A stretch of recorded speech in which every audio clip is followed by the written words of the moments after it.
Chers amis, je suis ravi de vous retrouver pour ce carême à l'école de Fatima.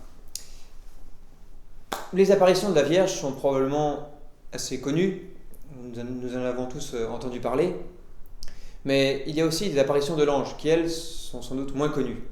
Et c'est le thème d'aujourd'hui. Permettez-moi ce petit rappel des faits d'abord de l'apparition de l'ange. Nous sommes en 1915, entre les mois d'avril et d'octobre, donc 2 ans avant les apparitions de la Vierge Marie. Lucie elle-même n'est pas très précise sur les dates parce qu'à cette époque-là, elle n'a que 8 ans et elle avoue ne pas savoir compter et ne pas savoir faire la différence entre les années, les mois et même les jours de la semaine. Lucie s'est donc choisi 3 amis pour leur piété avec qui elle va garder les troupeaux de la famille. Et alors qu'elles ont prié le chapelet, eh bien, elles sont gratifiées d'une vision, d'une forme semblable à une statue de neige que les rayons du soleil rendaient un peu transparente, dit-elle. Alors les enfants s'interrogent, mais elles n'ont pas de réponse. La vision disparaît à la fin de la prière, et il n'y a pas de parole de ce personnage, dans un premier temps. Les filles étaient incapables de dire ce qu'elles avaient vu, ce qui a évidemment engendré des moqueries de la part de l'entourage. Et cette scène, l'apparition de cette forme qu'on sait être un ange, s'est répétée 3 fois. Et Lucie dira plus tard cette conviction que nous avons vu l'ange gardien. Lucie reconnaîtra par la suite, dans cette apparition, le même ange qu'elle avait vu, qu'elle devait contempler à nouveau en 1916. Les mois ayant passé, Jacinthe et François, les cousins de Lucie, ont maintenant 6 et 8 ans et sont donc autorisés à accompagner leur cousine pour garder les troupeaux. Lucie a alors 9 ans et le trio des apparitions futures est maintenant constitué.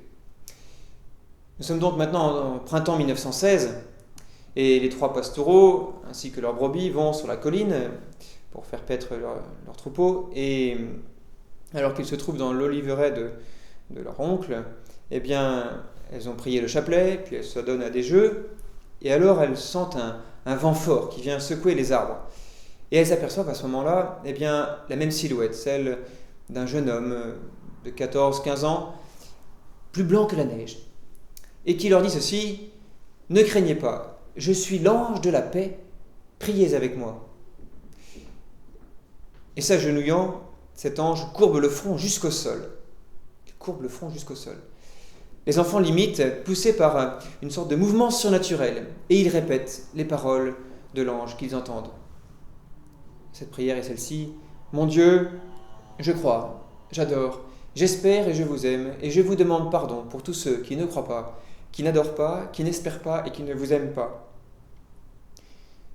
Et l'ange ajoute: « Priez ainsi, les cœurs de Jésus et Marie sont attentifs à la voix de vos supplications. » Chers amis, je voudrais juste vous faire remarquer cette pédagogie divine qui prépare la réception d'un message du ciel par des petits-enfants. Avant d'envoyer la reine du ciel, Dieu envoie son ange, son messager, car c'est cela que signifie le mot ange, le messager. Et ce messager se tait, d'abord. Ce silence est une invitation à l'ouverture du cœur, est une invitation à la prière et ultimement à la foi. Les enfants ont fait preuve de foi en priant d'abord ce chapelet, cette prière humble. Ils ont fait preuve de foi en supportant ensuite, l'épreuve des moqueries et de l'incompréhension de l'entourage. Ils ont fait preuve de foi jusqu'à cet anéantissement dont parle Lucie devant la divine puissance, la divine présence. L'ange s'agenouille, il se prosterne, le front jusqu'à terre. Admirons cette attitude corporelle d'humilité, qui n'est pas sans rappeler celle que la liturgie nous propose, car dans la liturgie, parfois nous nous levons, nous nous asseyons, nous frappons la poitrine, nous nous agenouillons, nous prosternons même, il y a même une prostration pour les prêtres le jour de leur ordination. La liturgie nous fait prier avec notre corps, et peut-être que cela pourrait être une résolution dans notre prière quotidienne, très concrète au cours de ce carême, de redécouvrir ce sens de la prière à travers le sens de l'adoration, de cette prosternation. L'école de Fatima pourrait être une école d'humilité, une école de foi à travers cette cette prière corporelle d'humilité.